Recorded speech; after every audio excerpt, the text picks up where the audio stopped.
Penasehat hukum para tersangka pada kasus dugaan tindak pidana korupsi pematangan dan lahan Bandar Udara Kolaka Utara, Provinsi Sulawesi Tenggara menduga ada keganjalan dalam kasusnya. Abdul Razak SH, pengacara para tersangka, mengatakan, saat melakukan konferensi pers di salah satu kafe di Kota Lasusua Selasa 8 Agustus 2023 bahwa kami selaku pengacara mau mempertanyakan dan memperjelas terkait kembalinya Badan Pemeriksa Keuangan BPK melakukan audit. Sebelumnya beberapa waktu lalu tim BPKP Perwakilan Sulawesi Tenggara telah melakukan pemeriksaan dan mengaudit atas dugaan terjadinya tindak pidana korupsi pada pembangunan bandara di Kolaka Utara. Namun beberapa kali awak media mencerca pertanyaan ke pihak BPK akan tetapi tidak ada kejelasan. Begitu pula ke pihak kejaksaan, ke tim penyidik juga ke kejaksaan ada apa sebenarnya. Setelah mereka melakukan pemeriksaan dan audit menemukan adanya kerugian negara kurang lebih 700 juta sehingga terbitlah laporan hasil pemeriksaan dan BPK pun mengeluarkan rekomendasi agar pihak kontraktor mengembalikan kerugian tersebut. Dan klien kami pun sudah mengembalikannya. Pasca pengembalian kerugian negara itu maka BPK kembali memanggil pihak yang terkait. Sehingga dari hasil pemanggilan itulah muncul lagi kerugian negara yang nilainya sangat fantastis yakni 7,7 miliar tanpa diketahui rincian atau item pekerjaan apa saja yang diduga terjadi tindak pidana korupsi. Inilah yang menjadi keganjalan sehingga pertanyaan kami kenapa bisa hasil audit berbeda yang dilakukan oleh instansi yang sama yaitu BPK.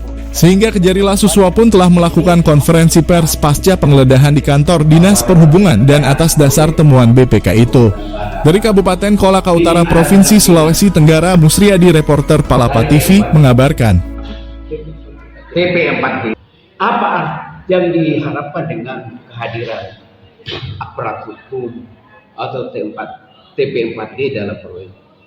Supaya ada pencegahan dini terhadap pelaksana proyek dan penanggulangan proyek, karena mereka yang sudah pengalaman untuk menguasai dan bermain proyek, maka yang diharapkan itu bagaimana?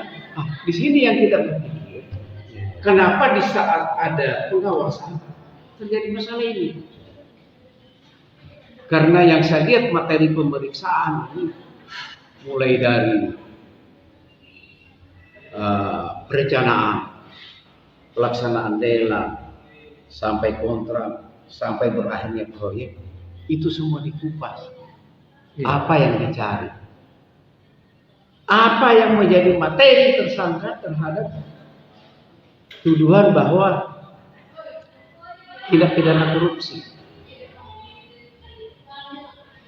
Dan kita sudah bacakan yang disangkakan kan mereka ini pasal 2, pasal 3, Undang-Undang Nomor 31 Tahun 99 tentang tindak pidana korupsi, junto Undang-Undang Nomor 20 2001 perubahan tindak pidana korupsi, junto pasal 55 ayat ke-1 KUHP.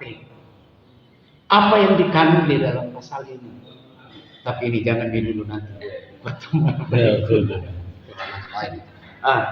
Itu tadi.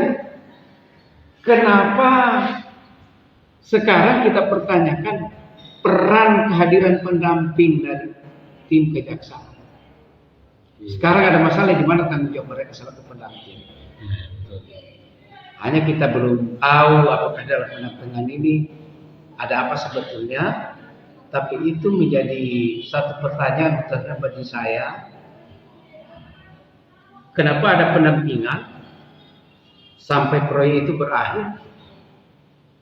Tidak ada pencegahan ini, mitigasi untuk tidak terjadinya.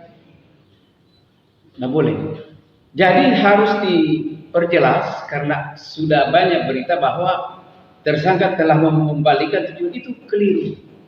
Jadi pengembalian dana 700 kas daerah ini jauh sebelum diletakkan tersangka.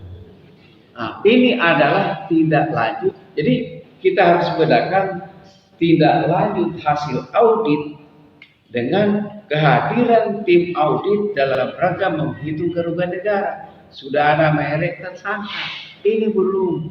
Karena di LHP itu kemungkinan bukan hanya pengembalian, tapi ada mungkin pembinaan kepada PPK supaya lebih hati-hati dalam. Itu hanya kita dapat lihat di dalam LHP hasil audit proyek-proyek yang ada di Kolaka Utara dalam tahun anggaran